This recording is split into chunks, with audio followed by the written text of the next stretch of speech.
Welcome to the Writers' Rendezvous from the South Dakota Humanities Council.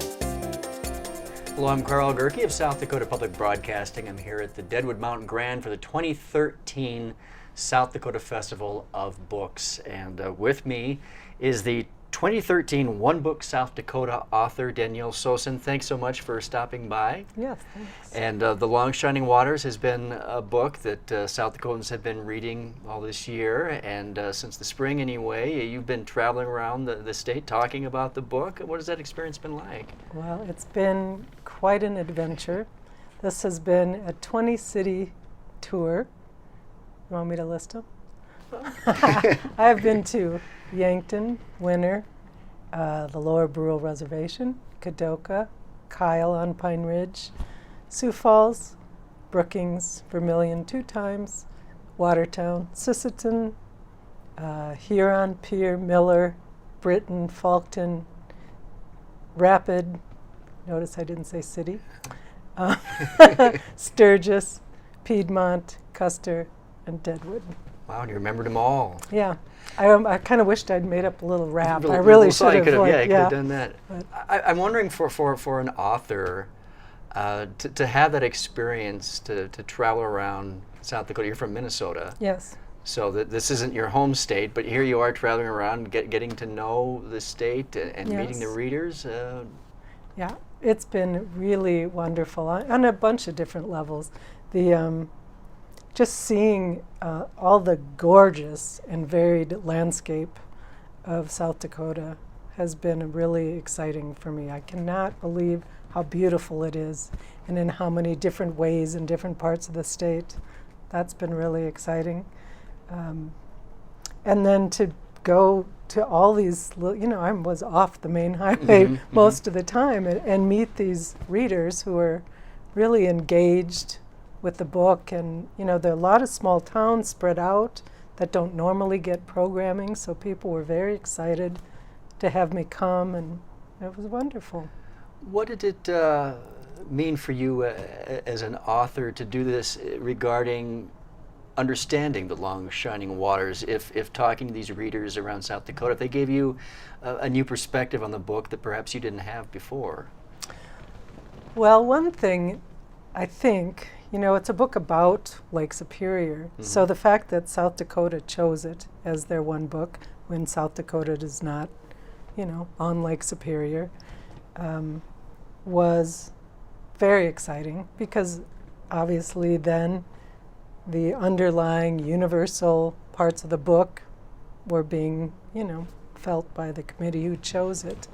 So that was kind of an exciting thing for me, to have a lot of readers who didn't necessarily know Lake Superior yet had a lot to say about the book and the experience of water. So. Yeah, even though it takes place around Lake Superior, near Lake Superior, the issues still resonate, Yes. even beyond just the universal nature of the story, but the immigrant experience, the Native American experience, Yes. and the contemporary experience. Because really, this book, for those of you who haven't read it, there's 3 sections or 3 different narratives and different parts of time, different time periods, and they all have this different relationship with the lake. Yes. And so, do you think that's part of why perhaps it was chosen for the 2013 One Book selection, is that there are these themes that do resonate in South Dakota as well? Yes, I think Yeah. so. And did you find that from when you were talking to readers that these themes resonated with them? Absolutely. Yeah. Yeah. So that was wonderful. From the experience, any favorite moments? Or are there just too many to... No, there were a lot of great moments. What pops to mind, I was in the town of Faulkton, small town, known for its carousel, the Happy Times carousel. The morning after my event, I went to see it. It's an old 1925 carousel. I come to where it is, and somebody's built a house, like a protective with the metal things that come down. So I'm like, ugh. I go to the gas station to get a cup of coffee. The woman behind the counter was on the library board and was at my event the night before, and she said, well, I'll just call Shelby. Shelby will show it to you. So she calls Shelby. Shelby comes, or I go to Shelby. She opens it all up, turns the music on. It's this beautiful carousel, and I'm just excited about it. And she looks at me and she said, "Do you want to ride it?" I said, "Yes."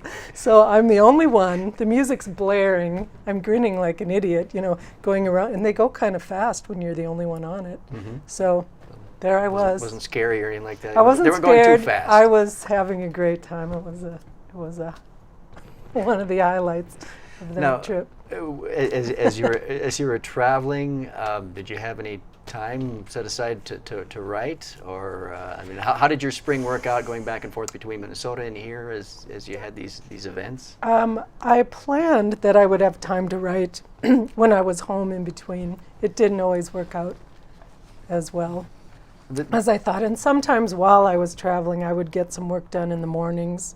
But most of the time I traveled from place to place every day. So depending on the distance or what else was going on, I may or may not have gotten any work done. This book came out a few years ago? 2011. 2011. And this book for you is still fresh. I'm always wondering, authors, particularly if they're on a tour like this, that if they maybe they're thinking more of what's coming up next, and maybe get tired of talking about a book that they wrote a few years. Because even before it was published, you were working on it. Yes, I think that's true. But it's almost more in between. When I'm actually at the event and there are readers there and talking, I'm not tired of talking about it because people are interested, and it's, it creates its own energy. But then in between the times, I'm like, I'm sick of talking about this book. In between, yeah. Yeah. But while you're doing it, it's fun. Yeah, the energy always comes back up because it's new for the people that you're talking with, even though I've been talking about it a lot. Your experiences in South Dakota, do you think any of that will translate into writing in the future? You never know. You never know. Maybe there'll be a Happy Times carousel in my next novel. Well, that's part of what being a writer is. These experiences happen, and they're in the back of your head, and maybe who knows? Maybe you'll forget about it, and it'll just pop up and go, oh. Does that ever happen in the past? Writing? I think it does. Absolutely.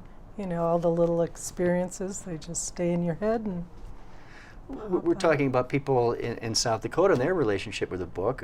What about people who live along Lake Superior? Have they? Obviously, this is where they live. I'm wondering if their relationship in the book is different from those of us who don't live around there. If there's something different in the way that they read it. I think probably there is.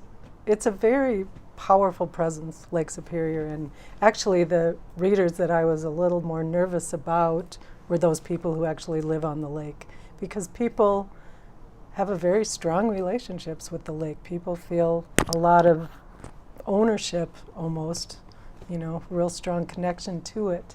So, I was worried about doing it justice to those people who really knew it, and it's gotten a very good response. So. And Lake Superior, essentially another character, maybe the main character in the Long Shining Waters.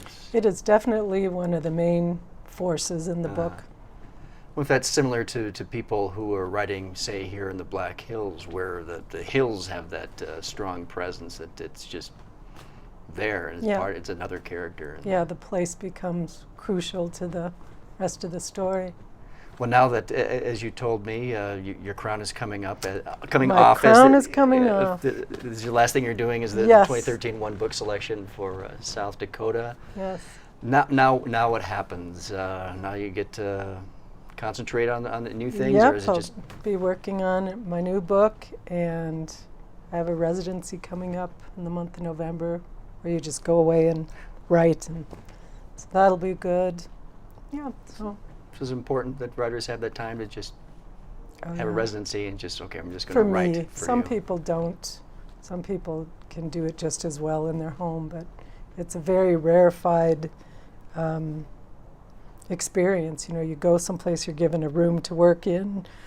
They do the grocery shopping for you. There's a cook who makes dinner for everybody, and it's your only responsibility. All you do is just write, and the focus for me in a situation like that is just huge. I get a lot done. Well, Danielle Sosin, thanks so much for taking the time to join us, and it's been great Thank having you in you. the state for the one book selection. Thank you very much. Writers Rendezvous is a production of SDPB.